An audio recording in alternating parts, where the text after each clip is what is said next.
शरीके भगत सिंह शरीके, मेरे पुत्र दल बुजुर्गों, नौजवान साथियों, रानी लक्ष्मीबाई शरीके, मेरी माताओं बहनों, सबसे पहले तो मैं आपको बधाई देना चाहता हूं। मैंने अपने जीवन में बिना पैसे के, बिना शराब के, बिना बस भेजे अगर इतने सारे लोग इकट्ठे देखे तो मैं इस बात का गवाह हूं, मैंने पहली बार देखे हैं। मैं राजी दीक्षित को, उस महान आत्मा को प्रणाम करना चाहता हूं जो 1200 किलोमीटर दूर से चल के महाराष्ट्र से, गुजरात से, हरियाणा वासियों से पहले इस धरती पे पहुंचे हैं। मैं उन भाइयों को प्रणाम करता हूं, मैं उनको करते हुए सलाम करता हूं। साथियों, बहुत से वक्ताओं ने लगभग अपनी बात पूरी कर चुके हैं, लेकिन फिर भी मैं ध्यान आपका करवाना चाहता हूं। जो नस्ल की बात हो रही है वो सच में इतनी गहरी बात है कि अगर पूरी बात का पता लगेगा तो रातों की नींद गायब हो जाएगी। आपके बच्चों को गर्भ से लेके उसकी मृत्यु तक के किस तरह उसको रोगी बनाना है, ये फार्मा कंपनियों ने पूरा क्या कर लिया है। कोई साथी ये सोचे कि मैं अपने बच्चों को बचा पाऊंगा, वो बड़ी भूल कर रहा है। अगर आने वाली पीढ़ी को बचाना है तो झोंकना होगा अपने आप को, आयुर्वेद में झोंकना होगा अपने आप को, खेती में जाना पड़ेगा, उसी गांव में दोबारा।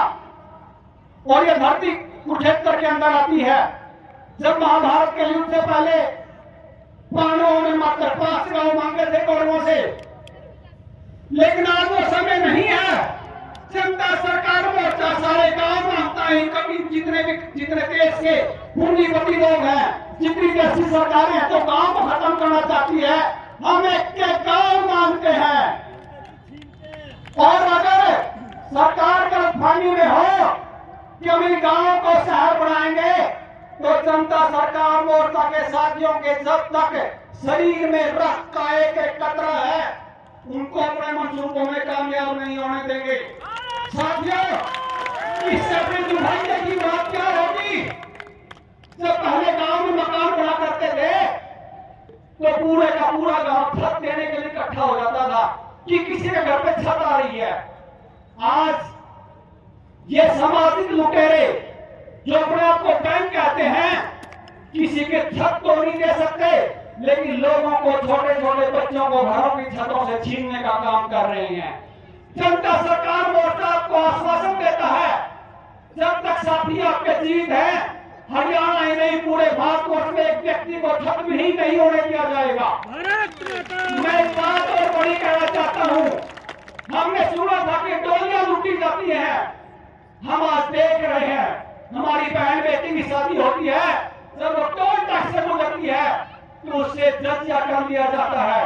हम आज इस मन से ऐलान करते हैं कि जो ये टोल के नाम पे गुंडागर्दी है और ये डबल टोल इस भारत की रुपए को भी डंडी वाले से काम किया जा रहा है, जब तक ये जनता सरकार मोर्चा इस भारत में खड़ा है, इस टोल पे दुगना टोल ना किसी को देना दिया जाएगा, ना जनता सरकार मोर्चा को साथी देगा। हम प्रण देते हैं, अगर आप मेरे इस प्रण में साथ हो तो हाथ उठा के सहयोग करिए। भारत की हुंकार है। साथियों, मैं भाषण के बाद अपना वक्तव्य समाप्त करूंगा क्योंकि समय आपका बहुत हो गया। बहुत से लोग तो रात को आके बैठे हुए थे। जब भगत सिंह को कोई बात नहीं सूझी तो उसने असेंबली में जाके धमाका किया था। क्योंकि आज कोर अंग्रेज नहीं है, आज काले अंग्रेज है, इसलिए मेरी व्यक्तिगत इसको मान लीजिए या मोर्चा की राय मान लीजिए। जनता सरकार मोर्चा के साथियों को स्वयं विचार के पंप बन के विधानसभा में फटना होगा, क्योंकि ये पाइपलाइन जो है, जो दुनिया के बड़े बड़े पूंजीपति हैं, पूरा का पूरा जो पैसा जो लेके जा रहे हैं, ये राजनीतिक घरानों के माध्यम से लेके जा रहे हैं। इस पाइपलाइन को काटना होगा। आप किसी शब्द को उठा के देख लीजिए, एक लाइन, एक स्पष्ट लाइन लिखी है, अगर आपसे कोई योग्य व्यक्ति है तो उसको शासन में पहुंचाइए, नहीं तो अयोग्य व्यक्ति है उसके सत्ता को गिरा के योग्य व्यक्ति को शासन में भेजिए। जनता सरकार मोर्चा चाहेगा आने वाली 23 मार्च को, हर 23 मार्च को जनता सरकार मोर्चा का एक आयोजन होता है। अगला जो है जो होगा 23 मार्च को, क्योंकि हमने 7 लाख क्रांतिकारी ढूंढने हैं। हम लगभग आधी संख्या तक पहुंच चुके हैं। हो सकता है बहुत सारे साथी यहाँ तक ना आए हो। जिस दिन हमारी वो 7 लाख आत्माएं हमारे पास इकट्ठी हो जाएंगी, हमने जो पिछली साल 23 मार्च को एक ज्योत जलाने का जो काम किया था हुसैनीवाला पंजाब में शहीद भगत सिंह की समाधि पे, वो ज्योत अब मसाल बन चुकी है। और वो मसाल ये जो पूंजीपति और जो राजनीतिक घराने हैं, इनकी अट्टालिकाओं को लंका की तरह दहन करेगी। वो मसाल बन चुकी है। जरूरत है तो आप लोगों को अपनी ताकत समझने की। आप लोगों की वो छोटी ताकत नहीं है। जब हम पहली बार चंडीगढ़ गए, जब देवेंद्र भाई को गिरफ्तार किया गया और जिस चंडीगढ़ पुलिस का नाम ये आता है कि चंडीगढ़ पुलिस सबसे सख्त है, चंडीगढ़ पुलिस को छुपने के लिए जगह नहीं मिली थी। साथियों, जो दूसरे राज्य से आए हैं, जिनको ये लगता है कि हरियाणा के लोग ज्यादा लड़ना चाहते हैं, आप जिस दिन घर से लड़ने के लिए निकलोगे, कोई पुलिस आपके सामने नहीं टिक पाएगी, क्योंकि आप सत्य की राह पे हो। और हम आपको जो आश्वासन दे रहे हैं, पूरे भारत में कहीं भी किसी भी तरह का किसी मोर्चे के साथी को अगर किसी सरकार ने गलती से हाथ लगाने का काम किया, तो मोदी से भी बड़ी दुर्गति उसकी, जिस तरह किसान आंदोलन में मोदी की दुर्गति हुई थी, उससे बड़ी दुर्गति उसकी होने वाली है।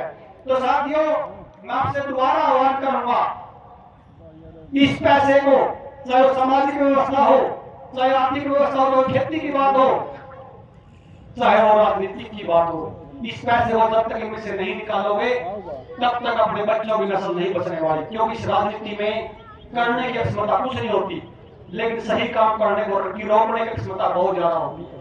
हो सकता है कई साथियों को बात अजीब भी लगे, लेकिन चिंतन करना चाहे घर पे, क्या इन राजनीतिक दलालों को, राजू भाई के हत्यारों को, लाल बहादुर शास्त्री के हत्यारों को हम ऐसे ही सहन करेंगे?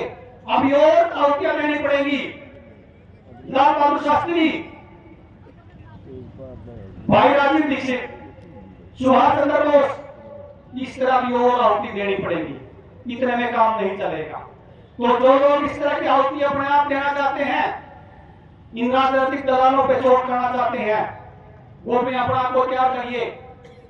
कोई गलत बात निकली हो, कोई साथी को कोई गलत बात छुपी, उसके लिए मैं हाथ जोड़ के माफी मांगता हूं। एक नारा मैं जरूर लगाऊंगा, भारत की हुंकार है, जनता ही सरकार है। भारत की हुंकार है, जनता ही सरकार है। आप सभी का बहुत बहुत धन्यवाद।